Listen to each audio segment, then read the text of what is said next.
નમસ્કાર મિત્રો, ખેડૂત પોકેટ ચેનલમાં તમારું સ્વાગત છે। દેશ, દુનિયા અને ગુજરાતના તાજા, મોટા અને સૌથી મહત્વના સમાચાર જાણીએ તે પહેલા ચેનલમાં નવા છો તો ચેનલને જરૂરથી સબસ્ક્રાઇબ કરી લેજો।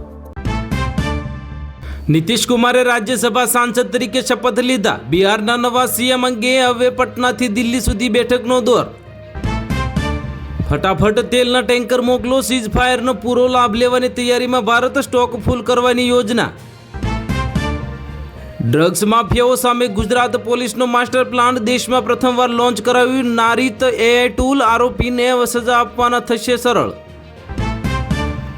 અલાસ્કા મસ્જિદ 40 દિવસ પછી ગુંજ્યો અઝનાનો અવાજ। 3000 નમાઝીઓએ અદા કરી પહેલી નમાઝ। ભાવુક દ્રશ્યો સર્જાયા। ઇસ્લામાબાદ બેઠક પહેલા હવે રશિયાએ ઝંપલાવ્યું। લેબેનોન પર આપ્યો કડક સંદેશ અને વૈશ્વિક રાજકારણમાં શરમચીમાએ। યુદ્ધ રોકવા નીકળેલા પાકિસ્તાનની ઘોર બેઇજ્જતી। ઇઝરાયેલે કહ્યું કે પોતાનું ઘર સંભાળો। ગોંડલમાં સ્થાનિક સ્વરાજ્યની ચૂંટણી પહેલા ભાજપનું શક્તિ પ્રદર્શન। જયરાજસિંહ જાડેજા અને ગીતાબા જાડેજાની જોરદાર રેલી। રશિયાએ અચાનક યુક્રેન સાથે કર્યું યુદ્ધ વિરામ। પુતિને કરી મોટી જાહેરાત। પશ્ચિમ બંગાળમાં અંતિમ શાહે અમિત શાહે હવે જાહેર કર્યું સંકલ્પ પત્ર। પહેલી 1 કરોડ હવે નોકરીઓનો વાયદો કર્યો અને પછી હવે ઘૂસણખોરી પર લગાવશે બ્રેક। હરિવંશ નારાયણ સિંહની ફરી રાજ્યસભા માટે પસંદગી। દ્રૌપદી મુર્મુ ધારવા નામાંકિત। હવે ત્રીજો કાર્યકાળ શરૂ થશે।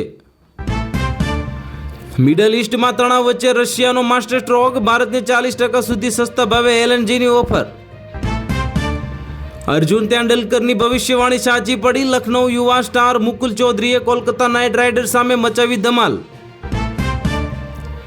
ઈરાન યુદ્ધને કારણે દુનિયાભરમાં અનાજ મોંઘું થશે। IMF એટલે કે international monetary fund, world bank અને WPFની હવે ચેતવણી।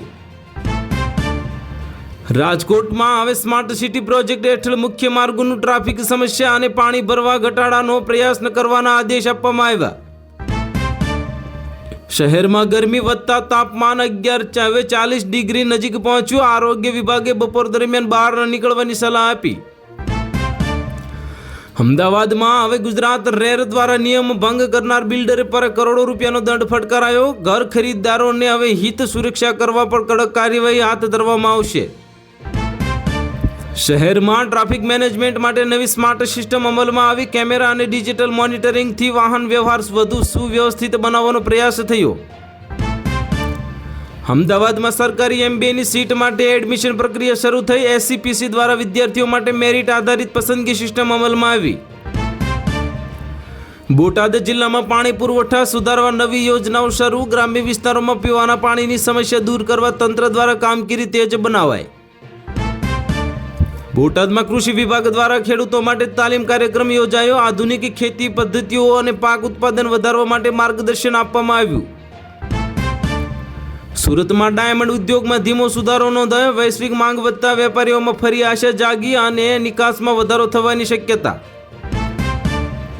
સુરતમાં ઈ-કોમર્સ અને ટેક્સટાઇલ ઉદ્યોગમાં વૃદ્ધિ નોંધવામાં આવી। સ્થાનિક અર્થતંત્રમાં ગતિ વધતી અને હવે રોજગાર તકોમાં વધારો થયો। સુરતમાં ટ્રાફિક સમસ્યા ઘટાડવા નવા ફ્લાયઓવર અને રોડ પ્રોજેક્ટ પર કામ શરૂ। મુસાફરી વધુ સરળ બનાવવા પ્રયાસો ચાલુ કરવામાં આવ્યા। ગાંધીનગરમાં IT પાર્ક વિકાસ પ્રોજેક્ટ આગળ વધી રહ્યો છે। ટેકનોલોજી કંપનીઓ માટે નવી તકો ઊભી થઈ રહી છે અને હવે રોકાણ વધવાની શક્યતા। રાજ્ય સરકાર દ્વારા નવી કલ્યાણકારી યોજનાઓની જાહેરાત। નાગરિકોને સીધી લાભ પહોંચાડવા માટે ડિજિટલ પ્લેટફોર્મ ઉપયોગ વધારવામાં આવ્યો। ગાંધીનગરમાં સરકારી ભરતી પ્રક્રિયા શરૂ થઈ। વિવિધ વિભાગોમાં ખાલી જગ્યાઓ માટે અરજીઓ મંગાવવામાં આવી।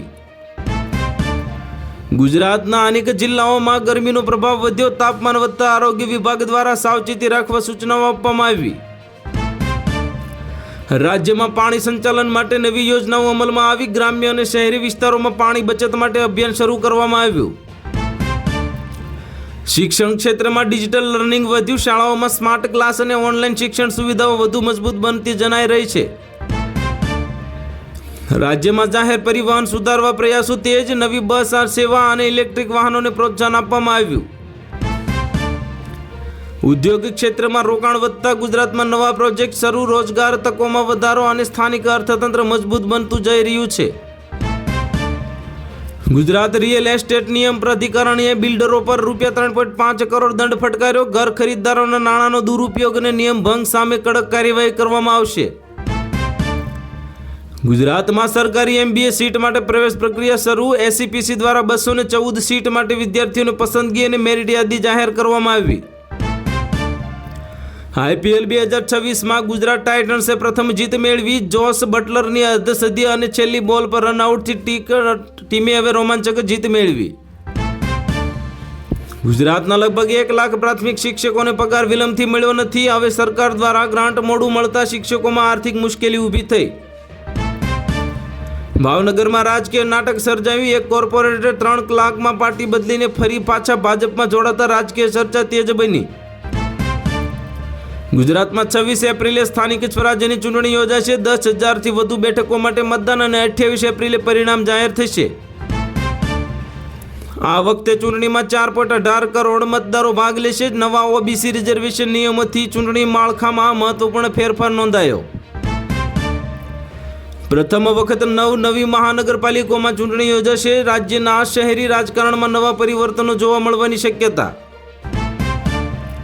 ગુજરાતમાં એપ્રિલ દરમિયાન તાપમાન સામાન્યથી ઓછું રહેવાની શક્યતા. હવામાન વિભાગે ગરમીમાં થોડો રાહત મેળવવાનો અંદાજ વ્યક્ત કર્યો. સૌરાષ્ટ્ર અને કચ્છના રાત્રિ તાપમાન સામાન્યથી વધુ રહેવાની શક્યતા. દિવસ અને રાત્રિના તાપમાનમાં ફેરફાર જોવા મળ્યો.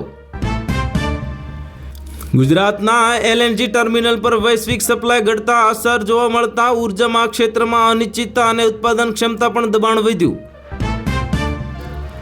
ચરખા LNG ટર્મિનલ સંપૂર્ણ ક્ષમતાથી ચાલી શકતું નથી. વૈશ્વિક ગેસ સપ્લાયમાં વિક્ષેપને કારણે ઉર્જા ઉદ્યોગમાં પડકાર ઊભા થયા. ગુજરાત રોજગાર સમાચાર મુજબ રાજ્યમાં શિક્ષણ, આરોગ્ય અને ટેકનિકલ વિભાગોમાં નવી સરકારી નોકરીઓ માટે ભરતી પ્રક્રિયા શરૂ થઈ. વિદ્યાર્થીઓ માટે વિવિધ સ્પર્ધાત્મક પરીક્ષાઓની જાહેરાતો બહાર પડી. યુવાનોમાં સરકારી નોકરી માટે તૈયારીનો ઉત્સાહ વધ્યો. અમદાવાદમાં ઇન્ફ્રાસ્ટ્રક્ચર વિકાસ માટે નવા પ્રોજેક્ટ શરૂ થયા. ટ્રાફિક સમસ્યા ઘટાડવા રોડ અને ફ્લાયઓવર યોજના આગળ વધી રહી છે. સુરત ડાયમંડ ઉદ્યોગમાં ધીમો સુધારો. વૈશ્વિક માંગ વધતા વેપારીઓમાં આશા જાગી. રાજકોટમાં સ્માર્ટ સિટી પ્રોજેક્ટ હેઠળ નવી સુવિધાઓ વિકસાવવામાં આવી રહી છે. શહેરી જીવનમાં સુધારો થવાનો અંદાજ. વડોદરામાં મેટ્રો પ્રોજેક્ટ અંગે ચર્ચા તેજ બની. ટ્રાન્સપોર્ટ સિસ્ટમ સુધારવા પ્રયાસો આગળ વધી રહ્યા છે. કચ્છના ભુજમાં વિસ્તારમાં પાણી સંચાલન પ્રોજેક્ટ શરૂ થયા. પાણીની અછત દૂર કરવા સ્થાનિક સ્તરે પ્રયાસ શરૂ થયા.